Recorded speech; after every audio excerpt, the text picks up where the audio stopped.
दोस्तों आज की इस वीडियो में हम लोग डिस्कस करेंगे 0 to 1 बुक का पार्ट 2।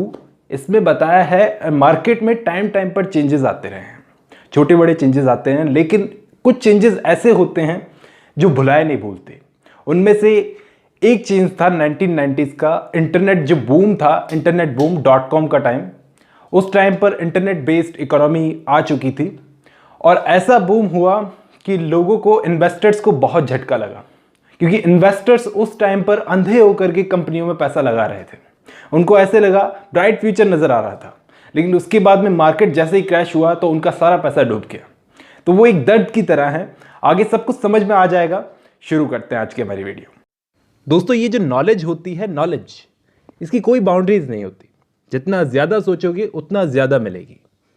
एक सच बताता हूं मार्केट का, ये मार्केट में जितनी भी कंपनीज आप देखते हो आज के टाइम पर, ये सारी कंपनीज पैसा कमाने के लिए बनी है, खोने के लिए नहीं। अब आप कहोगे सर ये क्या बता रहे हो, ये तो हमको पता है, हर कोई पैसा कमाने के लिए बैठा है। लेकिन क्या आपको पता है कि 1990s में क्या हुआ था? जिन लोगों ने नए नए स्टार्टअप शुरू किए थे, जिन लोगों की कंपनीज थी, उन लोगों को पता था कि उनका पैसा डूबने वाला है, वार्निंग मिल चुकी थी, लेकिन फिर भी इस बात को जानते हुए भी उन्होंने अपना पैसा डूबने दिया और बाद में उनको यकीन नहीं हुआ ऐसा हो कैसे गया। आपको पता होगा 1929 में मार्केट क्रैश हो गए थे, उसके बारे में पता होगा, पहले भी बता चुका हूं मैं। लेकिन क्या आपको यह भी पता है कि उन मार्केट क्रैश के बाद में सबसे बड़ी चीज़ क्या हुई थी? सबसे बड़ी चीज़ मैं समझता हूं जहां तक 1990s में हुई थी, जब इंटरनेट आया था, इंटरनेट बूम।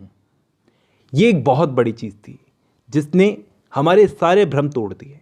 1990s का टाइम कोई भी भूल नहीं सकता। इंटरनेट बूम आया 2 सालों के लिए, और जब ये बूम आया तो लोगों को एक सदमा सा लग गया। इससे कोई भूल नहीं सकता इसको।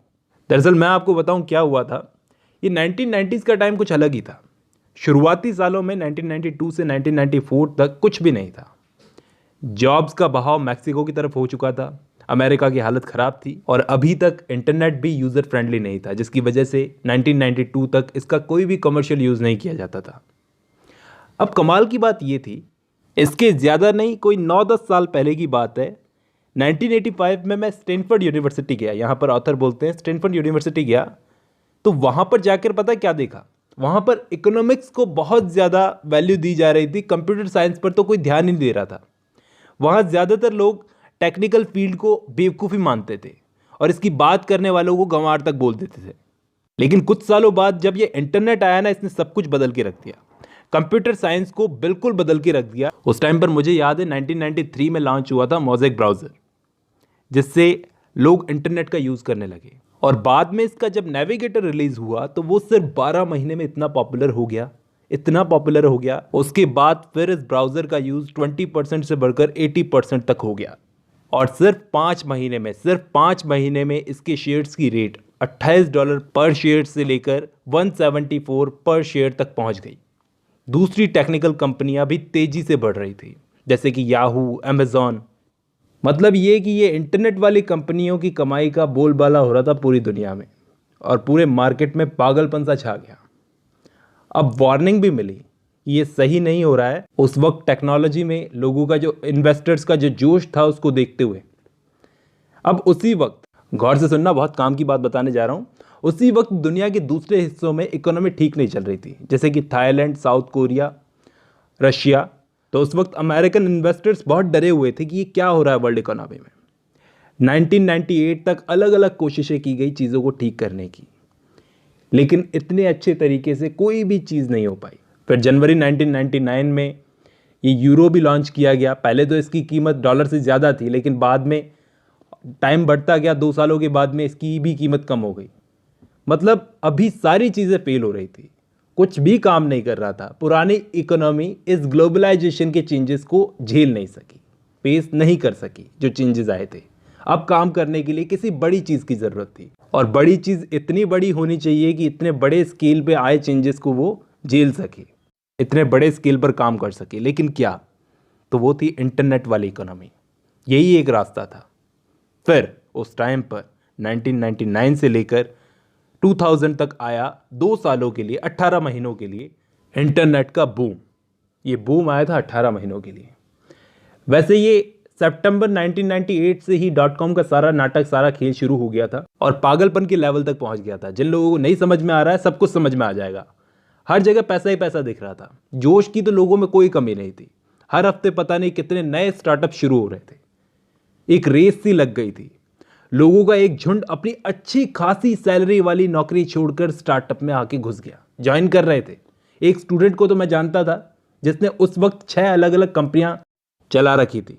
अब वैसे लोग इसको पागलपन कहेंगे, लेकिन उस वक्त लोगों में ये जोश था, उनको इतना भरोसा था कि अगर एक बार अपने नाम के आगे .com जोड़ लिया जाए ना, तो रातों रात हमारी वैल्यू डबल हो जाएगी, क्योंकि इंटरनेट वाली कंपनियों का ज़माना था। उसी वक्त 1998 में हमारी कंपनी भी एक लॉन्च हुई जिसका नाम था पेपैल। आपने नाम सुना होगा, पेपैल। ये कैसे काम करता है? जैसे पेटीएम आज काम करता है, ये पेटीएम तो बहुत ही अभी आया है, ये बहुत पुराना है पेपैल। तो 1998 में ये कंपनी लॉन्च हुई। इसके फाउंडर्स बहुत सारे लोग थे। तो यहाँ पर ऑथर बोलते हैं कि मैं डर गया उस टाइम पर, क्योंकि रोज़ हमारे सामने नई कंपनियाँ खोल रहे थे लोग और बंद कर रहे थे। ऐसे माहौल में मुझे ये सनकीपना लग रहा था। उस वक्त हमारा मिशन ये था कि हम लोग अमेरिकी डॉलर की जगह एक नई इंटरनेट करेंसी लॉन्च करेंगे। कैसी करेंसी? लोगों को पैसे भेजने की, एक जगह से दूसरी जगह इंटरनेट के जरिए कोई भी चाहे तो पैसा भेज सकता है। लेकिन उस टाइम पर यह बहुत ही खराब आइडिया लग रहा था, क्योंकि कौन यूज़ करेगा इसे।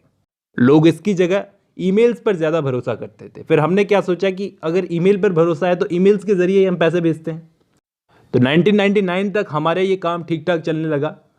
अब उस टाइम पर हमने क्या दिया था यूज़र्स को कि कोई भी हमारी वेबसाइट पर लॉगिन करे और चाहे तो पैसे ट्रांसफ़र करे। लेकिन यूज़र्स की बहुत कमी थी और हमारे खर्चे बढ़ रहे थे। और अब हमारे पेपैल को ठीक से काम करवाने के लिए कम से कम 10 लाख का यूज़र बेस चाहिए ही चाहिए था। कम से कम 10 लाख यूज़र तो होने ही चाहिए। तो अब कैसे करें 10 लाख यूज़र्स? एडवर्टाइजिंग की कीमत बहुत ज़्यादा थी, जितना हम कमाएंगे नहीं उससे ज़्यादा एडवर्टाइजिंग को देंगे। बैंक सपोर्ट कर नहीं रहे थे। इसलिए हमने एक तरीका निकाला कि आप बस क्या करोगे, अगर आप हमारी वेबसाइट पर साइनअप करोगे, सिर्फ साइनअप करोगे तो $10 आपको मिलेंगे, और किसी और से साइनअप करवाओगे तो $10 और मिलेंगे। इससे हमने हज़ारों कस्टमर्स जोड़ लिए अपने पास में और रुके ही नहीं, बढ़ते ही जा रहे थे। गुणात्मक वृद्धि बोलते हैं जिसको, वो होती जा रही थी। ये आइडिया महंगा था और सेफ नहीं था। फिर अब पैसे की भी बहुत ज़रूरत थी, तो हमने क्या किया, थोड़ा थोड़ा कस्टमर्स से पैसा चार्ज करना शुरू कर दिया। पैसे की बहुत ज़रूरत थी, क्योंकि जैसे ही इंटरनेट बूम खत्म होगा, कंपनी संभालने के लिए पैसा चाहिए। पेपैल उस वक्त सक्सेस होने लगा था। फिर बूम अचानक से ख़त्म हो गया। मार्च में जो कीमतें आसमान छू रही थी, अप्रैल में ज़मीन पर आ गई।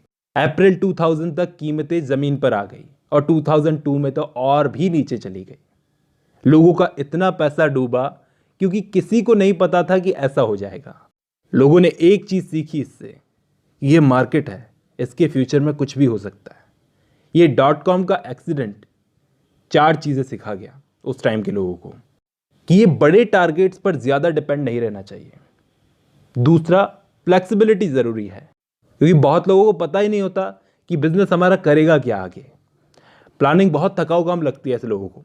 तीसरा, मार्केट में जब कंपटीशन हो तो उसी में सुधार करो, अपने प्रोडक्ट के अंदर सुधार करो, दूसरों को देख देख के।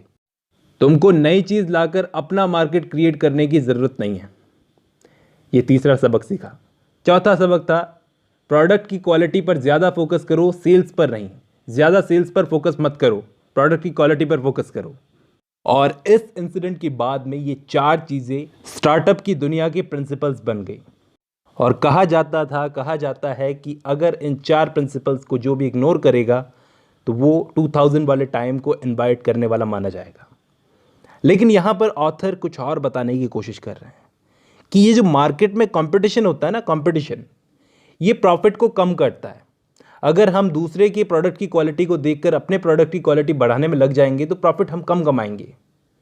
मार्केट में मोनोपोली बहुत ज़रूरी है, यहाँ पर ये बताने की कोशिश कर रहे हैं।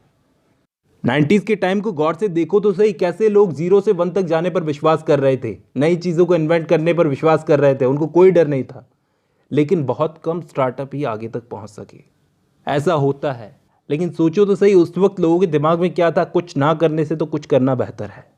मार्च 2000 तक तो लोगों को अपना ब्राइट फ्यूचर साफ नज़र आ रहा था।